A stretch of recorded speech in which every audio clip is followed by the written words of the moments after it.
Hello and welcome back. Before we get to part 2, Real Talk, please allow us to fulfill our capitalistic duty and plug our Patreon, the Contrarian Supplements. That's right. For a small fee, you too can help the Contrarians rage on. We have tiers ranging from just $1 to $10. It all depends on how much content you can handle. Starting at $1, it's the Travoltis tier, which gets you access to new bonus episodes focusing on a new movie every month, as well as access to the patron chat. Join other patrons in making fun of our opinions. Moving up to $3 is the Winoni's tier, which unlocks access to our pre-recording notes, our video reviews, and our spin-off show, Contrarians After Hours. That's a more laid-back space where we talk about other things we've been watching, reading, playing, thinking about. Sometimes it's related to the movies being covered in the main feed, but it usually isn't. If you want to be part of those patrons who help us shape the show by telling us which movies to tackle, that's when you sign up for the $5 tier, the Embries, and the $10, the Gads. Finally, all supplement subscribers, regardless of the tier, get access to our archive of special patron projects. Head over to patreon.com/contrarianprime now to join. Be sure to listen through the end of the episode to find out what's coming up to the Contrarian Supplements this month. Now, it's time for some Real Talk.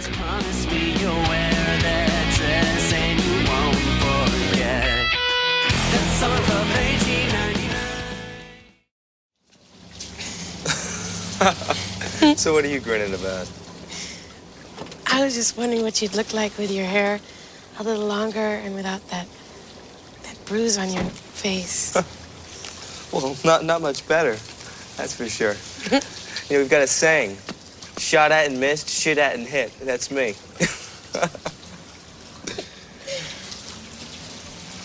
Ooh.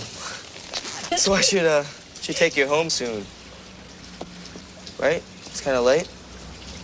I don't know.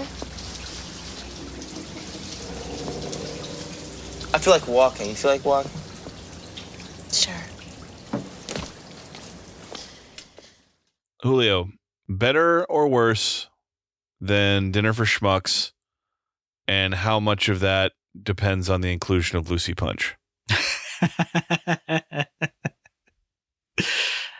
I have to remind you and our listeners that Lucy Punch and I, we buried the hatchet when she made me laugh a lot. And She's Funny That Way? Was that what that was called? That's right. She's kind of funny. Yeah, with Imogene Poots doing a horrendous New York accent. An amazing New York accent. Uh-huh. And then Lucy Punch is putting on an accent too, right? Russian maybe? Or she goes, "Hey, mister." Yeah. Yeah. She's very funny there. I don't remember her well in Dinner for Schmucks. So she's a non-issue right now. The real thing is... There's other issues with that movie, to be fair. Yes. But that movie has Ron Livingston. It has Captain Pike, Bruce Greenwood, and of course Paul Rudd, Steve Carell. I don't remember who plays Paul Rudd's girlfriend. So that's a negative. I remember Zach Galifianakis is in it. Mileage may vary. There's that awesome scene where I think it's Galifianakis and Steve Carell get into an imaginary fight, and Carell is like dodging bullets in slow motion. This laughter, there was never this laughter while I was watching Dogfight. So yeah, I'm trying to remember now who his girlfriend was too. But anyway, yes, which one are you taking? Well, I mean, am I just trying to have a good time, or do I want to? I didn't know if this is going to be an actual like point of contemplation. do I want to wreck myself? Do I want to just be bummed when it's all over? They're very different movies, Alex, with a very similar starting point. Actually, no, that's not even true, right? Because the Dinner for Schmucks ends with the Dinner for Schmucks. Dogfight starts with the Dogfight. So there's an overlap. His girlfriend in the movie is Stephanie Sostek, who was also in We Bought a Zoo and Iron Man 3 and R.I.P.D. Remember that hit? Yikes. Yeah. That is a collection of terrible movies. But you gotta stay active if you want to keep that SAG insurance. So I don't blame her. It's true. I'm glad that she's getting cast. I mean, obviously, Alex, if I want to keep my film cred, I'm gonna say Dogfight. Yeah, I'll pick the Criterion movie. But deep down, in the shadows when nobody's watching, I'm putting Dinner for Schmucks. the Blu-ray player just to have a laugh. I mean, I'll buy the Criterion for Dogfight just so I can display it in my collection. And I could just be like, hey, a woman directed that one, by the way.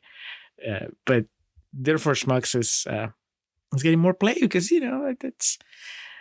it's funny. Have we talked about how weird it is, whatever Ron Livingston is doing in that movie with his mouth? He's constantly showing his teeth.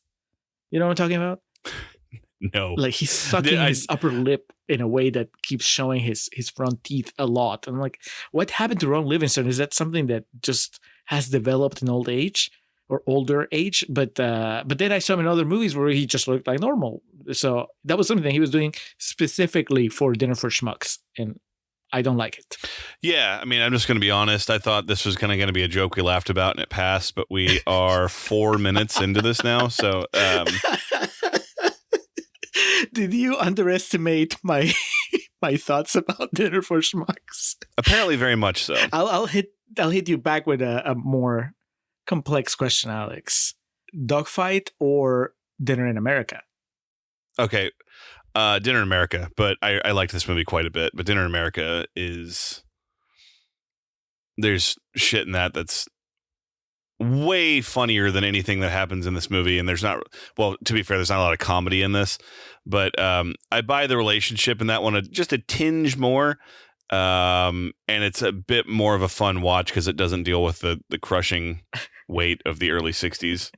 I mean, I think that we both agree that's the problem with Dogfight, and it's a good problem to have, that it has a very effective ending. Mm-hmm. So, unfortunately, what they were trying to do is bring you down with that ending, and it works. So, good job, but also don't blame me if I don't want to rewatch this. And I'm not saying that I wouldn't rewatch it. I like it too. I think it's good. Oh, I'm definitely going to rewatch this. This is a big time vibe movie. I really enjoyed this. Sounds like more so than you did. No, I'm being funny. I thought it was good. Okay. I did, but it is really sad, and so yes, that's the thing. I mean, I was being silly with the Dinner for Schmucks bit, but also that movie I can just throw in the background. I mean, it's not vibes, but it's just stupid. So, it's not a fair comparison. The Dinner in America one is a little bit more apt, I think, because they're kind of quirky stories of connection between people, and there's an undercurrent of sad stuff, serious shit in both of them. I wish I could tell you, Alex, that I know how Brandon Curtis feels about this movie, and it's on me because I didn't message him about it until we were 30 minutes from recording. I said we're recording the Dogfight episode in 30 minutes. So if you want us to read something, get to it. And then he said, like a chump, I didn't rewatch it. And I told him, I was like, well, true to his legacy. Yes. But then I said, you might be done rewatching it by the time we get to real talk. But I haven't gotten any new messages from him. So I guess we just have to assume that he likes it, because this feels like a movie that Brandon would like, because it has a bit of a torture romance to it and has good performances. I guess we'll find out eventually. Maybe he'll send me his thoughts with enough time that we can include them in the post-credits. But I have some other thoughts from other people. Let's hear them. Well, I went to Letterboxd, Alex, because there were only 2 rotten quotes in the Rotten Tomatoes page, and they both had broken links. So, thankfully, I was able to use the star rating filter on Letterboxd, so I could get reviews that were 1.5 stars or less. And so here we go. You like this movie, so this might be a bit of a nerve-wracking experience. Listen, Rose, someone dumps on me 5 pounds, I dump back 50, all right? I'm not through with that jack-off yet. I'm going to start with Audrey, who watched this movie on December 15, 2020, gave it 1.5 stars, and says, "Great, another reason to cry over River Phoenix. Why do I do this to myself? Anyway, this film was super toxic, and I didn't like seeing River as an asshole. Sad face." I was also curious. It was a race to the first Dinner for Schmucks reference, and also when the word toxic was going to come up for the first time. I was curious. Well, there you go. First quote. That was Audrey. Now, Aubrey gave it 1 star and says, kind of hard to enjoy a romance when the film's entire concept makes you despise the main character and puts you in a bad mindset for the ensuing events, which, when separated from the first act, are somewhat decent. Terribly disjointed and aimless. Aimless, Alex? No. Next, Joe. Watched this September 15, 2025, so very recently. 1.5 stars. Another crap film that's got a high score that I can only attribute to the fact that it's in the Criterion collection. It sucks. Just feels like some shitty TV movie. Not a single thing worthy of highlighting. I don't understand how anyone can muster any sort of enthusiasm for this. I have... There's a funny typo. Joe says, I have zero internet in River Phoenix and know very little about him except he is dead. But I thought he was supposed to be some sort of handsome James Dean-esque figure. Well, in this movie, he just looks like some goofy chump. Okay, if nothing else, how can you not take away from this that he's a handsome James Dean type? I don't know. I think it's weird that this dude used the word chump and Brandon used the word chump on his message earlier. There's something about Dogfight and chumps. Brookie HBH watched this August 14, 2025. I wonder if a lot of people watched it just whenever it got that Criterion release, and then they were disappointed because Brookie gave it 1 star. It says, as a romance movie, I think this is so disappointing. I don't even think there's any real love in this, to be honest. I felt like the director didn't really know if he wanted this to be he wanted this to be a romance or critique. I'm truly trying to understand the meaning, but this movie just did not work for me. Why does the main character not have any development? Such a hard watch overall. I kept waiting to find some redeemable trait in him and was disappointed the whole movie. Why was the music box arcade scene so creepy? The best thing I got from this movie was Joan Baez. Finished saying, genuinely so surprised by all the good reviews and how people think their love could have possibly been real. Very, very confused and wondering if it's solely because of the anti-war propaganda that this is so highly rated. I find it so very hard to believe so many people love this movie and its romance. Do you find it very hard to believe that people love this movie, Alex? I do not. We're going to close with Tez, 1.5 stars, says, so did she stop liking Bob Dylan after Kennedy was shot or what? I forgot to make that joke in Couture's Corner. I was going to say, is Bob Dylan really what you want to be playing when you have sex? Like, I feel like Dylan is for the memories. Like you're feeling reflexive and you want to think about people from your past. That part actually really got me. That's my favorite Bob Dylan song. And like I had a pretty big Dylan phase, and that's always been my favorite Dylan song. And I still listen to a couple songs of his every now and then. I really like that Don't Look Back, that movie of his, the documentary. But that song just always puts me into a certain mind state every time I hear it. Don't Think Twice, It's All Right. It's just a fucking beautiful song. So that part actually really got me. Well, now you have to endeavor, Alex, to have sex while this song plays. No, that'd be too sad. But that's my point. Well, I mean, I think it's a great song. I like it. But when I think of it speaks to like the story of the movie, though, or these two ships in the night passing, you know? Yeah, but we know that. And so it's different if the movie's playing that song, but she puts the record on. So she chose that music to play while she's having sex. That I don't care. Like, it works for the movie. Well, what do you know, Alex? I think we vamped long enough that Brandon Curtis actually just logged Dogfight on Letterboxd. Watch February 4th, 2026. 4.5 stars. Brandon, welcome to the party, pal. This is a short review by Brandon Curtis standards. It says, viewed in hindsight, the movie is, of course, more devastating. Released just 2 years before the death of River Phoenix, it's filled to bursting with his signature charm, bluster, and the kind of aching sadness that supposes he knows this performance more than others might be his eulogy. It's a movie that mourns a nation and the youth in it, as Vietnam's shadow looms, and those who will be chewed up by it spend one last night negotiating the terms and conditions of a world that will break them after one last hurrah. I felt the same watching this now as I did 13 years ago, missing what we could have gotten out of River Phoenix, but also sad for Lily Taylor's Rose, who goes out with a different specter looming. For some, their world will be ending soon, and for her, it's the first time the world has noticed her, and I didn't exactly notice her with kindness. I guess the consolation is she gets to hold it together with the heart and grace that's all but dead 60 years later. What a beautiful, bittersweet picture. Glad I saw it again. Well, you're welcome, Brandon. You were not going to rewatch it, but here we are, making you do it. I am glad that we got to close with that very thoughtful review, as opposed to all those people are like, I don't get it. This is toxic. Circling back to the Contrarian's Corner, I don't have time to explain to those people that, things have been different at different periods in time. And also, I don't have the time to explain to people that not every movie you're supposed to necessarily root for all the characters involved. And I don't have the time to explain to some people that not every movie is going to be exactly what you want it to be. And when it's not, that means it's bad. So Alex, does that make you part of the problem? Go fuck yourself is what I have to say. You should be nurturing these film fans and helping them expand their horizons. But when they say those things that they say, like the reviews you read, there's nowhere to go. Yeah.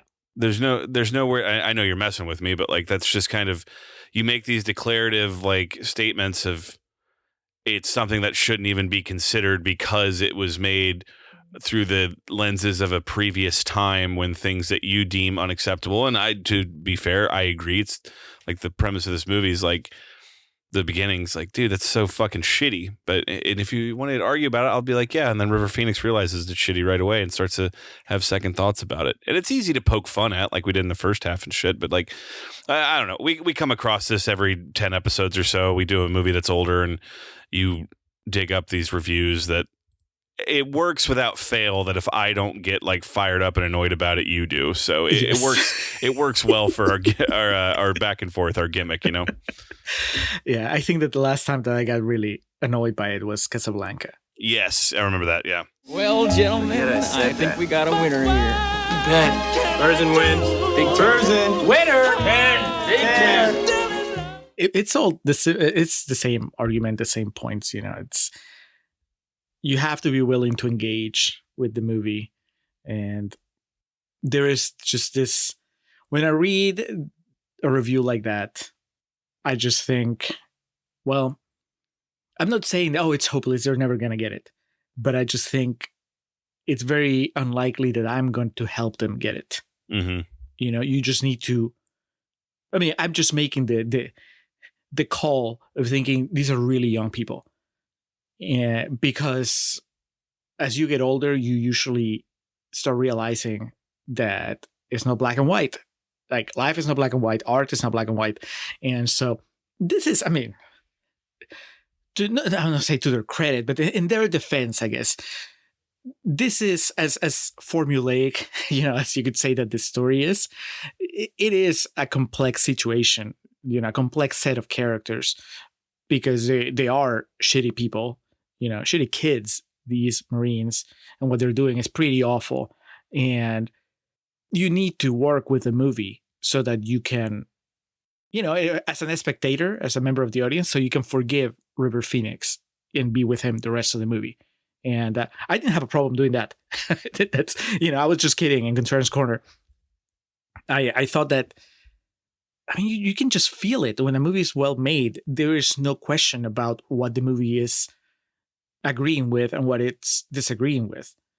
Like, I never felt that the movie was endorsing the behavior of these Marines. I never thought that I was supposed to think that they were funny or cute when they were doing those things. But at the same time, I know that there are moments where the movie wants to highlight that, well, that's not all they are. It's like they're this and they did this, but they have moments where they're like gentler or scared or more introspective. And that's what a human being is. It's a series of contradictions that just move together, and sometimes they do really bad things intentionally, sometimes they do them unintentionally, and sometimes they change and become better people, but then they regress and go back to like their old shitty ways. I understand that it has to be like really upsetting because it upset me, to see him throw away that phone number. You're like, motherfucker. She wants you. Can't you just write to her even if you don't mean it, just for her sake? She's such a nice girl.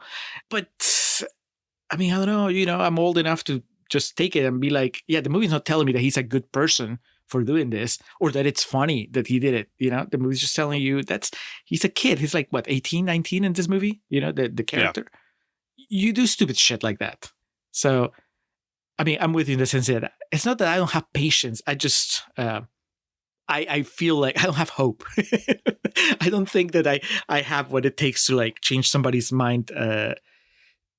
Certainly not online and even in person. I think that sometimes I would just, or maybe I'm just tired, Alex. Just like, it's so much work to, if somebody has such an adverse reaction to something like this, it's so much work to explain what the other point of view is. And instead, I think the easiest thing is to say like, all right, my suggestion is check it again in 10 years. See how you feel about it. Maybe you can appreciate it a little bit more. Anyway, those were the quotes. Some really negative and kind of simplistic ones. And then Brandon Curtis stepped up to the plate and took us out of the quote section with grace. Well, let's talk about this movie, Alex. Let's talk about River Phoenix's debut on the main feed. I doubt that we're not kidding around. Like, I remember you in particular were pretty underwhelmed by his performance in The Thing Called Love. Yes. Do you remember that, or do you not even remember that? Obviously, I was, because I don't remember shit about him in that. I remember Sandra Bullock mostly. Yeah, I thought that his behavior in there was, the way that he portrayed that character, that was kind of slumming it. Like, I thought that was intentional. But I remember we read some reviews where people were saying, oh, that's because he was just so, his drug use had escalated so much that's just him kind of like struggling. I thought that he was fine, but there's definitely a world of difference between that performance and what you see here. And I don't know if this is considered River Phoenix in his prime, but he definitely commands the screen and has an intensity that wasn't there. And it's more like what I've seen in his earlier roles. Like I name checked Indiana Jones and Last Crusade, and that's always what I think of when I think of River Phoenix. I might have even mentioned it in that episode we did for Patreon. He opens the movie. He's like young Indiana Jones. I'm like, man, this kid, like, they had to cast a young Indiana Jones and they nailed it. And then, of course, I think the consensus is that he steals the movie in Stand By Me, that he's just like the one everybody likes. Is that your experience too, or do you think of something else when you think of River Phoenix?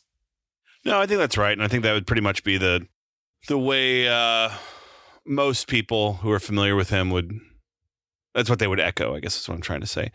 But this is quite the piece of business, and he is a commanding leading man in this. Whether you agree with his character or not, he definitely, this movie hinges on his performance, and he holds it together. Lily Taylor is also very good, to be clear, but with Eddie, Birdlace being the main character, I'm not sure if we had Anthony Clark in that role, if it would have been the same thing. Hey, Anthony Clark does okay with what he's given. With what he's given, yes. Maybe if the director had switched him around and was like, all right, kid, this is your chance. Show River Phoenix how to do it. Maybe he would have managed to kill it. Yeah, I think he's great. I think that he's charismatic in a way that lets you stick with him through the awful things. Mm-hmm. But I think that Lily Taylor outdoes him. I think if I have to choose, if we have to pick sides as far as she's really good, yeah.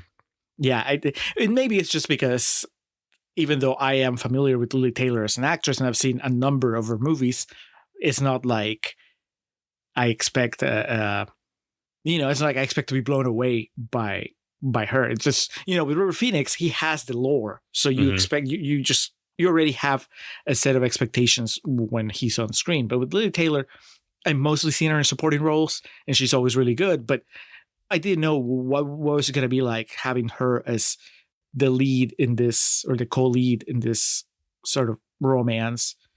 And she's great. Okay, actually, here's the problem: is that her character could be very irritating because she has to put up with his bad behavior and make us believe that it's worth it. That okay, there's a reason why she doesn't run away, and I never found it frustrating. You know, I had fun like writing my notes saying, "Oh, she's so frustrating for Contrarion's Corner." But when I was watching the movie, I never stopped feeling for her. You know, from the moment that she's introduced and she's just playing her guitar in the corner, you can tell the entire time that she's just so vulnerable, so lonely and aching for connection, just so excited to have this guy paying her attention. But then she also has her dignity, and the moment that she finds out what's going on, she has no problem telling him to fuck off. Mm-hmm. Who gave you the right to treat people like this? You're vicious. All of you are just vicious. And yet also she welcomes him back. You know, she gives him another chance, and she sticks with him even though he keeps having these outbursts that you would think would be the end of it. I think it's a hell of a performance. And maybe I'm just impressed because I know that I would normally turn against that kind of character. I would just lose my patience and be like, why are you still with him on this date? Did you have a problem with that? Did you think that you could have a problem with that type of character? Yeah, when someone becomes too dumb, like that's why I was having the flashbacks to Spectacular Now, because Shailene Woodley in that, like, Sutter treats her like a fucking dickhead, but she's so young and doesn't really know better at that point. And I think you could say the same about Rose here. And again, this is a one night tryst. The example I'm making of Spectacular Now is elongated. But yeah, she does like call him on his shit. And it is funny the part where she orders at the restaurant just by swearing every other word to show him like how dumb he sounds. And if you want to get technical about it, she was probably still drunk when he approached her, so she was a bit more like, all right, let's, I need some French fries or something. So, but also she's young. I mean, that's the whole fucking point, dude. That's like, they're 18, 19. And the Laps fan JP said on there recently, and it's so true. I mean, obviously you have to understand what he means by this, but he's like, dude, you're a fucking kid until you're 30. He's like, there's so many bad decisions that like you make emotionally, like in your 20s and stuff. And so the idea that these 18 and 19-year-olds are supposed to be these perfect representations of sanity and whatnot, it's or just good judgment, is because obviously what they're doing is repugnant at the beginning, but it's not like at any point in this movie. Great example, fucking Saturday Night Fever. John Travolta does some pretty bad shit for that girl just to welcome him into her apartment at the end of the movie. You know what I mean? Like, yes. That's not the same case here. And obviously I defend that movie. So none of it bothers me. And like, basically when he's a shithead, she tells him he's a shithead. Like when she's like, why the fuck didn't you tell me you're shipping off tomorrow? Because it was really funny in that part in the movie. I was just thinking to myself, I was like, wait, does she know he's leaving tomorrow? And he's like, so I'm shipping off tomorrow. I was like, quit reading my mind, movie. Yeah, I think we've talked about this before. You ever had, again, not a one night stand necessarily, but like a situation like that where you met someone and just spent the whole night with them and just like talking and walking around gallivanting, and then that turned out to pretty much be that. Yeah, every now and then stopping so I could pull the cigarettes out of my sock. Oh, that is what he's doing, yeah. I was going to ask you, I was like, you're a smoker. Or you smoke? Do you carry your cigarettes like in your pocket? Well, those were back, I'm pretty sure it was different then, because those were soft packs, which like the packaging was made of paper and not like cardboard like the most they are now. Which I'm pretty sure, like, if it's a establishment that knows it has a lot of smokers, you can still request a soft pack. But with those, if you carry them in your pocket, your cigarettes are going to break in half. So that's what he was doing there. But no, I do not. I don't carry. I haven't carried anything in my sock probably since I was fucking 15. Since you came back from NAMM, that's when you dropped the habit. I know I can't think of a specific instance, but I know the feeling of just special nights. It maybe, it's too specific to say that it all ends after that night, but I think that I think what's more likely, at least my experience, is that you peak with that night. And, maybe you on you the stay in phone, so touch. to speak. Yeah, exactly. You stay in touch with that person, but you never really quite recapture Yeah. how awesome it was that one night.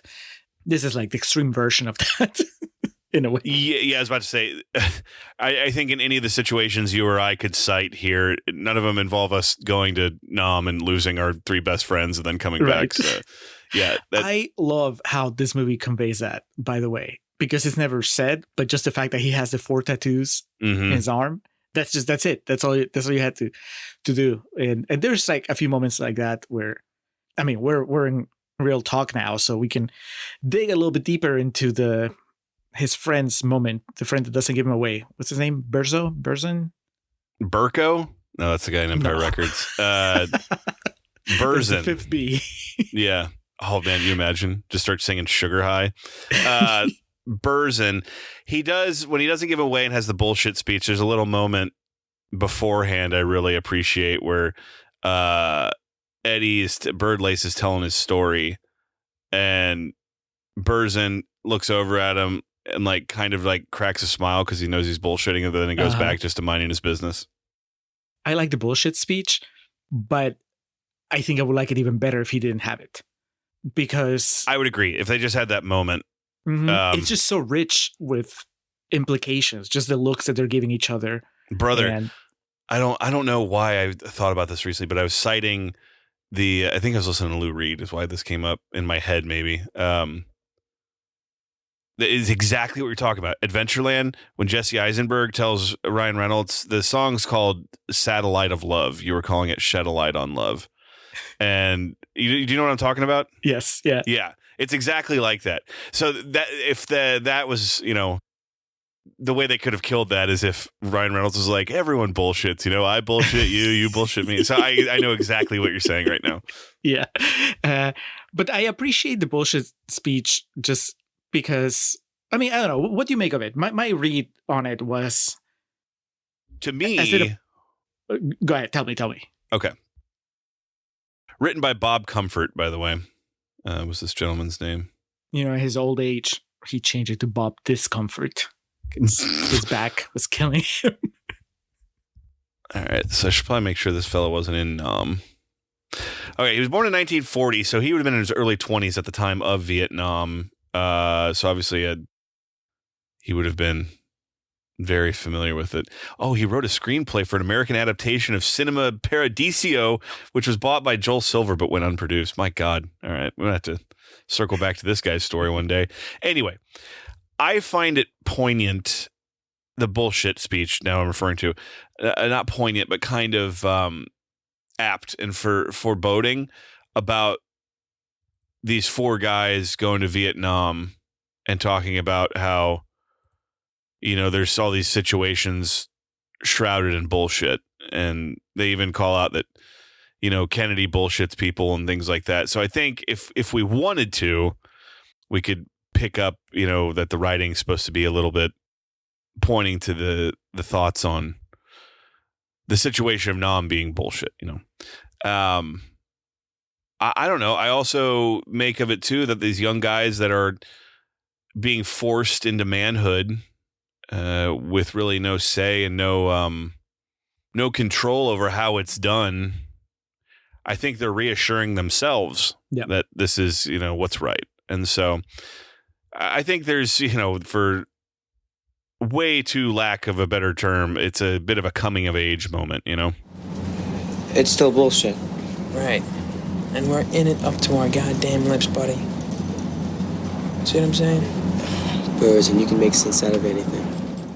I was trying to figure out how it applied to the movie in general. I was like, there's such disillusionment in that speech that makes sense as far as, when people talk about the 60s and Vietnam and how that whole endeavor, how it affected the American psyche over the years. And I guess you get to see it too, because, when he comes back, it's like those years later, he comes back to a different place, and the way that he's looked at is different than how people looked at him when he left. But the idea that they're this young and they're already so cynical, and I choose to believe that they're not. I mean, maybe there's a little bit of they're being cynical. Just what's his name? Burzon. He's Burzon. Burzon. Yeah, we'll get it eventually. Yeah, he's being cynical as because you put up the cynicism when you're young. You're like, oh, this is just your defense mechanism. That's how you don't have to think about anything too deeply if you are being cynical about it. You're like, yeah, it's bullshit. Therefore, I just don't have to dig any deeper. It's your side is bullshit, my side is bullshit, and that's it. But also, it can be a genuine feeling, right? You're this young and you're enlisted to go to a different country to just fight in a conflict that, in a way, it's not yours, and you don't trust anybody, but that this is how it is.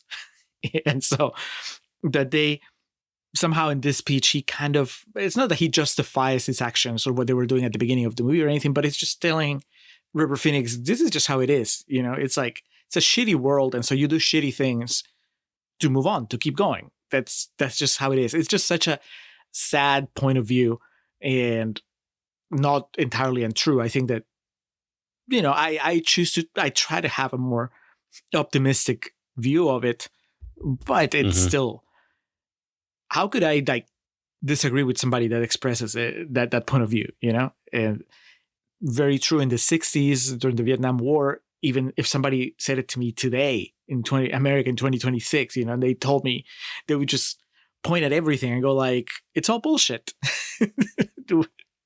So don't sweat it.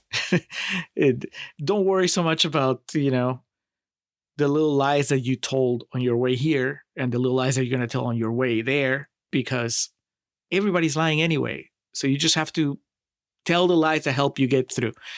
I'm like, it feels like it's profound, but it's also very, I don't know. I would like to think that there's a better way, but I'm glad that this movie is there and is making that point in, such an eloquent, artful manner. I like it a lot.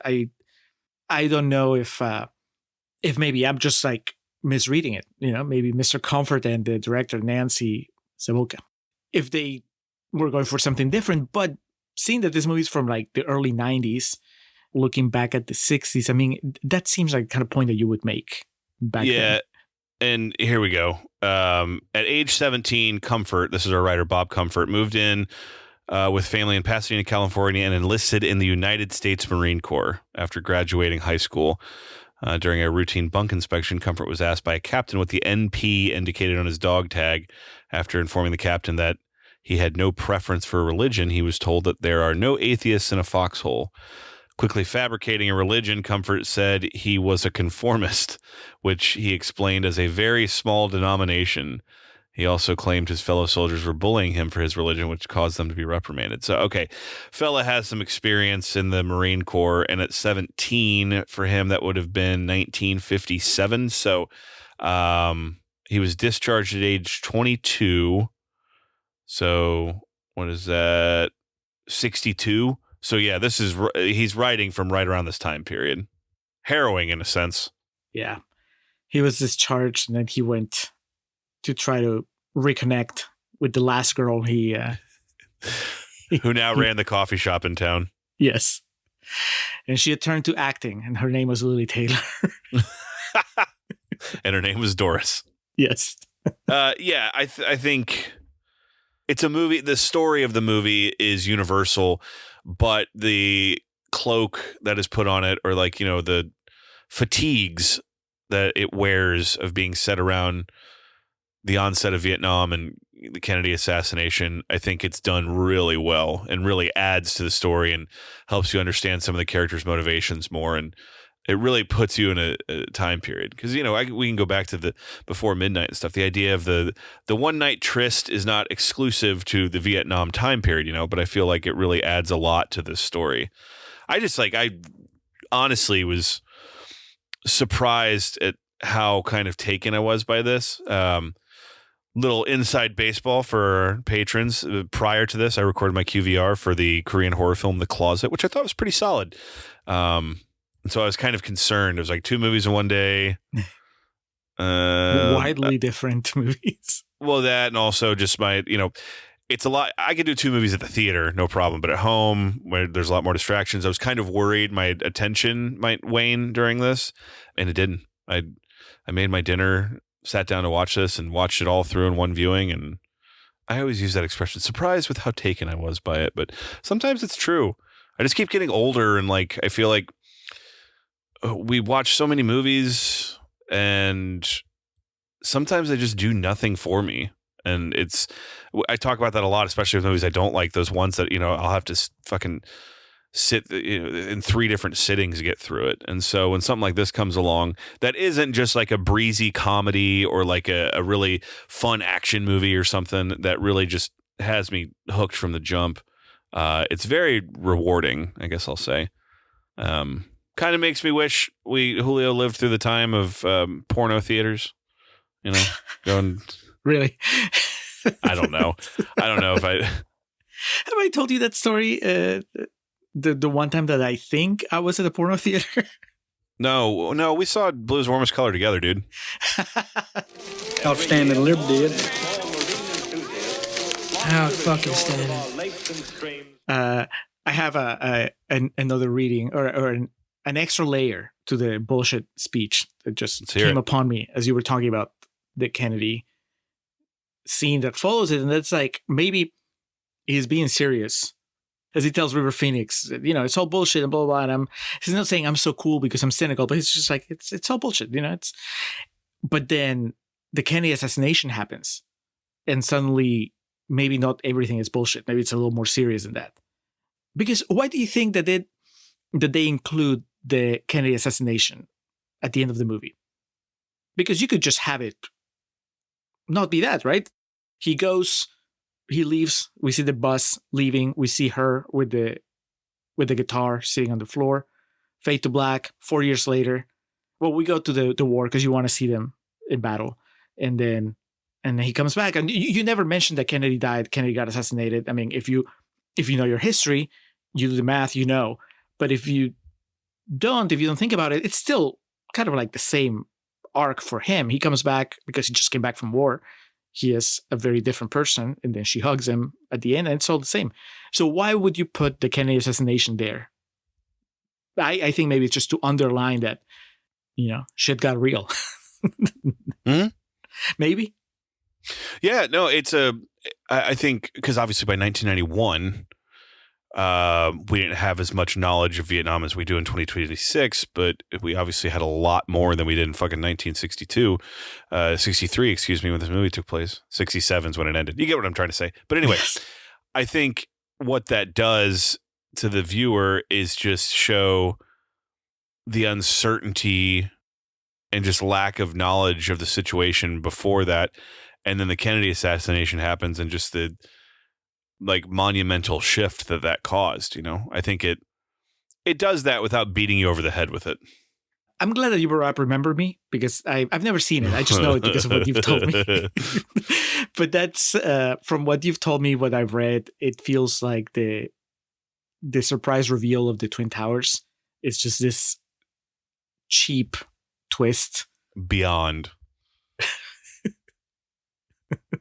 But the idea is like you could have the bad version of this movie is that River Phoenix and Lily Taylor have a wonderful night. You don't tell them like what the time frame is or anything. Exactly. They have a great night. Exactly. And it turns out they're in the grassy knoll the next morning. They wake up. Yeah, they spend the night at the grassy knoll. They wake up there and there's some dude. Oh, they fucking trying to think of how you would do it. They go to the movie theater, the Dallas theater, where who is his assassin? What was his name? Well, it depends on who you ask, Alex. Oh, touche. Lee Harvey Oswald. I knew it was a threefer. Yeah, what they do is they go to see a movie at the Dallas theater or the Texas theater, whatever it's called there in Dallas, where they caught Lee Harvey Oswald, and that's the end of the movie. Is the authorities bursting in to apprehend him? He's sitting next to them. He was such a nice guy. No, they burst in and then they pull him up and his pants fall down and he has to pull his pants up and zip them up. No, if you want the Shyamalan ending is everything happens the same way. River Phoenix meets his boys at the train station, but Burson is not there. And he's like, where's Burson? Where's Burson? Oh, no, we don't know. Okay, well, they have to board anyway. They leave. And then we cut and we see, like, you know how at the beginning of Watchmen, going back to Watchmen, when the opening credits and it's revealed that the comedian is the guy that shot Kennedy, you get that same shot, but it's Burson. We've just completely changed this movie, but I don't care. Who made it a Zack Snyder joint? It's always an improvement. Lee Harvey Oswald, John Wilkes Booth. Bunch of threefers, man. Beware the threefers. That's right. I got my eye on you, Anya Taylor-Joy. All right. Well, I could probably keep going on about this movie, but I just enjoyed it so damn much. Before we do ratings, Alex, just because I feel like it's my duty to make sure that I don't know anything else that Nancy Savoca ever did. So I glanced through her filmography earlier, and I was like, I don't think I've seen anything. I thought we were going to talk about Tommy Pickles more, but... but she still has, like, if you look at her IMDb, she has 2 projects in development. One in development, one in production. So she's still making movies. It looks like mostly she's on TV or non-rated stuff. Oh man, she made a movie, wrote and directed a movie with Mira Sorvino in 2011. Is that Union Square? Yeah. So it says NR, so it's not rated. So what was this, like direct to video or? Yeah, I don't have much information on that. Premiered at the Toronto International Film Festival. Okay, so maybe it just didn't get distribution. Our sweet Mira Sorvino. No, the opening weekend, US and Canada. It did make, there's box office numbers. I guess my point is, I am glad that she's still a working filmmaker. I am kind of bummed that somebody could make a movie like Dogfight and not be more of a name, down as the years go by. Yes. And I did immediately do my research. I didn't realize the Criterion factor until after, when I was doing my post-viewing research. So this has been added to my list, and this might be one that I immediately pull the trigger on come July. Yeah, I'm adding it to the list too. It's really, I like it. I liked it fine, more than fine. I thought it was really good. And then this conversation has made it even more special. So I think that it's, we started peeling the layers. And I would like to show this movie to people. And, just get them to enjoy it. And if they don't like it, have a rational, civil conversation about why not. Be like, hey man, what's your deal? All right. Well, what's the score, Alex? This is an A. This is like a 4.5 star movie. I actually have gone back through our spreadsheet and figured out all the movies I need to catch up on my letterbox for. So I'll be doing that tomorrow probably, and this will be the most recent rating. And this is a 4.5 star movie for me. This is an A. What about yourself?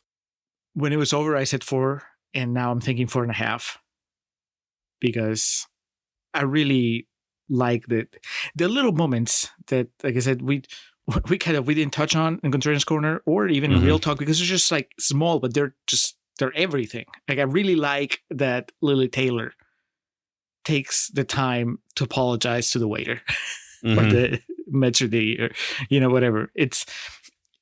That scene could be so cringe. It could just be so corny, but instead it just feels very genuine because that's the kind of character she is, and she doesn't overdo it. And the guy doesn't reply; he just looks uncomfortable the entire time. He makes like a noise like or something like that. Yeah. And also, I forgot to mention it, but the biggest laugh. This was funnier than anything that happens in Dinner for Schmucks, and that's the first time River Phoenix jumps the fence. And then immediately has to jump back out. It's like, oh shit, because you have no idea a dog's down there. Yeah. Fantastic. The way it's staged, the way that he performs, it's like it looks like a cartoon because it just jumps in and jumps out. It's awesome. 4.5. Great pick, Brandon. And it will become part of my Criterion collection in the future. 100%. I guess I should go because you got to get up real early in the morning. Yeah. You too. Yeah. So I'll just leave now. All right. That was Dogfight. coming up next, Alex, I don't know if we've mentioned it yet on the main feed or even on the Patreon feed. I know I told you definitely off mic, but we have a stretch of fresh movies all the way to the summer. And then, at least the way the schedule is right now, our last movie before the summer is rotten. And then you inform me that most of our summer movies are rotten. So I'm like, that's perfect. You have a few months of fresh movies, then a few months of rotten movies, and then we'll see what happens after the summer. So this movie was fresh. Our next movie is also fresh. Have you looked at the schedule? Do you know what's coming up? I guess I don't. I don't know anything about this other than I think it stars Dustin Hoffman, and it's Marathon Man, demanded by patron John Amenta from The Pint. Have you heard of Marathon Man? I have not. I am assuming it has nothing to do with the Running Man, either the Arnold edition or the Glenn Powell edition. The Arnold Running Man coming soon to the Contrarians this summer. That's right. Yes. Yeah. Man, everything comes to now. I want it to be a version of the Running Man. Dustin Hoffman in an action movie. Dustin Hoffman, Roy Scheider, Laurence Olivier. Oh my God. Yeah. Royalty. Okay. All right. Yeah. Well, let's hope it's good. I just know I know it's fresh. And also I know it's after we spent 2 hours praising Dogfight, this is a tough act to follow. So Dustin Hoffman better bring in his A game. But that's it. Marathon Man. Watch it. Be ready for us to nitpick it on the next episode. And then on the Patreon channel, Alex, obviously, our Farfly After Hours is still there. If you listen to our Serenity episode, our last episode, and you still haven't become a patron, or you should, so you could hear me and Alex talk about the TV show that led into Firefly, the movie. We also have our After Hours that we did in honor of Udo Kier, which was a conversation about his career, but also about that guys and that gals in general. And we had Alex said we invited patrons to contribute, and Ryan from Spit and Polish and the Yum Yum Pod, he pointed out that maybe I didn't have it right when I said that you can't be in a superhero movie and still call yourself a that guy, because our boy David Dalmatian, he was in the Suicide Squad. He's still a that guy, right? Yeah, I suppose. Yeah. Maybe not. I said maybe not after he plays M. Bison. That will be the end of his that guyness. It will end. That's it. That's it. It's over after that. And then I am posting it tomorrow. So it definitely will be out. It will be on the feed by the time that this episode drops. But we had a fun conversation a while back about One Battle After Another and The Smashing Machine. And very, very appropriate, seeing that the Oscars are right around the corner. One of those movies got more nominations than the other. Accurate. You probably know which one, but both of those were worthy of discussion. So check our Patreon, patreon.com/Contrarian Prime. There's a lot more stuff in there. You can just use the search bar and find the specific conversation you want, or you can just scroll. There's a lot to scroll through, and it's all good. So check that out. And now, Alex, I think it's time to go. Thanks, y'all. Take care.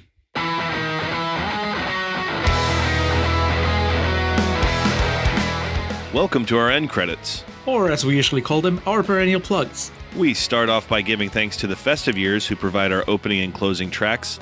They kick us off with Last Stand and take us home with Summer of '99. Be sure to head over to thefestiveyears.com for any and all Festive Years needs. Our friend and fellow podcaster Hans Rothgieser is the man behind our logo and all the art you see related to our show. Reach out to him and let him know how much you like that little tomato. His email address is mildemonios@hotmail.com and his website is mildemonios.pe. That's MILDEMONIOS. Hans, thank you for all your support. For those interested in the regularly absurd world of professional wrestling, Joe and the boys over at latenightgrin.com have you covered. Tell them the Contrarians sent you. And we like to close with special thanks to our social media team of Zoe Perez and Coriari. Each of the social media accounts we mentioned in the introduction look as good as they do because of their work.